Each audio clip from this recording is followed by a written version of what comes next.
The sky is falling Yunnan's ice storm of April 2026, an in-depth analysis of the catastrophic hail event that shook southwest China. Kunming, Yunnan, April 25, 2026. The picturesque landscapes of Yunnan province, often celebrated as the land of eternal spring, were transformed into a chaotic scene of destruction yesterday, April 24, 2026. A massive supercell thunderstorm system swept across the province, unleashing a barrage of giant hail that has left local communities reeling, infrastructure shattered, and the region's vital agricultural sector in a state of emergency. The timeline of the storm. The day began with an oppressive, humid heat, a stark contrast to the mild spring weather usually enjoyed by residents in Kunming and surrounding prefectures. By 2 p.m. local time, the Yunnan Provincial Meteorological Bureau, YPMB, issued its highest-level red alert for convective weather. The onset at approximately 3:45 p.m. The sky over the Dali by Autonomous Prefecture turned an eerie shade of bruised purple and green. Within minutes, the first stones began to fall. Witnesses described the sound as a freight train passing overhead, as ice pellets the size of golf balls quickly escalated into jagged, fist-sized projectiles. The peak of the intensity hit between 4:30 p.m. and 6 p.m., moving southeast toward Kunming and Yushi. In some districts, the hail was accompanied by wind gusts exceeding 110 kilometers per hour, creating a horizontal ice blast, effect that stripped the bark from trees and shattered reinforced window panes in high-rise buildings. Meteorological context. Why Yunnan? To understand the severity of the April 24th event, one must look at the unique topography of the Yunnan Guizhou Plateau. This event was not merely a random storm. It was the result of a perfect meteorological storm. The collision of fronts. The instability was driven by two primary factors: moisture influx. An unusually strong surge of moisture from the Bay of Bengal traveled up the New River Valley. Cold air intrusion.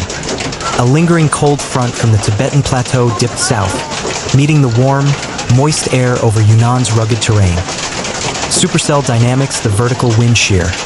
The change in wind speed and direction with altitude was extreme. This allowed for the formation of a mesocyclone, a rotating updraft that keeps hailstones suspended in the freezing upper layers of the atmosphere for longer periods. As the stones cycled through the cloud, they gathered layers of supercooled water, growing until their weight could no longer be supported by the updraft. With stones weighing upwards of 250 grams falling at speeds exceeding 150 kilometers per hour, the destructive power was equivalent to small mortar shells. Impact on infrastructure and urban life. The urban centers of Yunnan, particularly the provincial capital, Kunming, faced unprecedented challenges. The glass rain in Kunming's Panlong district. The glass facades of several modern office towers were unable to withstand the impact. Shards of glass mixed with ice flooded the streets below, forcing the city to shut down public transportation.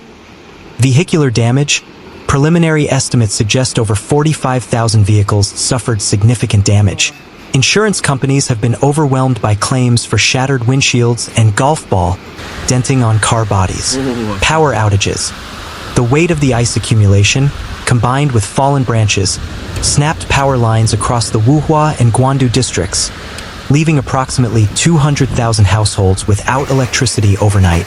Transportation gridlock. Kunming Changshui International Airport, KMG, was forced to divert or cancel over 300 flights.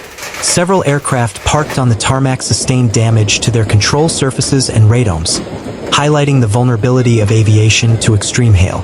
Agricultural devastation. A blow to the floral capital. Yunnan is the heart of China's horticulture and specialty agriculture.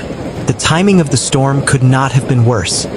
The flower industry, known as the Amsterdam of the East, Yunnan supplies over 70% of China's fresh-cut flowers. The hail pierced through plastic greenhouses and glass hothouses alike. In the Donan flower market region, farmers reported total losses for the spring peony and lily crops. It took 5 minutes to destroy 5 months of work, said Li Wei, a local greenhouse owner. The hail didn't just break the glass. It shredded the plants into mulch. Tea and coffee plantations. The Pu'er and Baoshan regions, famous for their high-altitude tea and Arabica coffee, also reported significant leaf stripping. While the woody shrubs will survive, the 2026 harvest yield is expected to drop by at least 30%, potentially driving up global prices for Yunnan coffee and aged pu'er tea. Emergency response and casualties. The provincial government activated an emergency level 2 response. Medical reports. Local hospitals treated over 1,200 injuries. Most were lacerations from broken glass or blunt force trauma from people caught outdoors. Fatalities. Tragically, authorities have confirmed 4 fatalities. 2 were construction workers who were unable to reach shelter, and 2 were killed in a traffic accident caused by zero visibility conditions during the height of the storm. Shelter operations. Temporary shelters have been set up in schools and community centers for those whose homes suffered roof collapses or severe flooding from the melting ice. The climate change conversation. While hail is a known phenomenon in Yunnan, the scale and frequency of these mega hail events in 2026 have reignited the debate over climate change. The warming plateau studies indicate that the Tibetan plateau is warming at a rate twice the global average. This thermal imbalance alters the jet stream and increases the atmospheric energy available for convective storms. The Clausius-Clapeyron relation suggests that for every 1 derajat Celsius of warming, the atmosphere can hold approximately 7% more moisture. Looking ahead, recovery and resilience. As the ice melts today, revealing the full extent of the scars on the landscape, the focus shifts to recovery. Economic recovery. The Yunnan provincial government has announced an initial relief package of 1.5 billion renminbi to assist farmers and small businesses. Experts predict that the total economic impact could exceed 8 billion renminbi once the industrial and agricultural losses are fully tallied. Improving early warning systems. There is a growing call for the installation of more advanced dual polarization radar across the province. This technology allows meteorologists to better distinguish between heavy rain and hail in real time, potentially providing residents with a critical 15 to 20-minute lead time to seek cover. The Yunnan hailstorm of April 24, 2026, serves as a grim reminder of nature's volatility.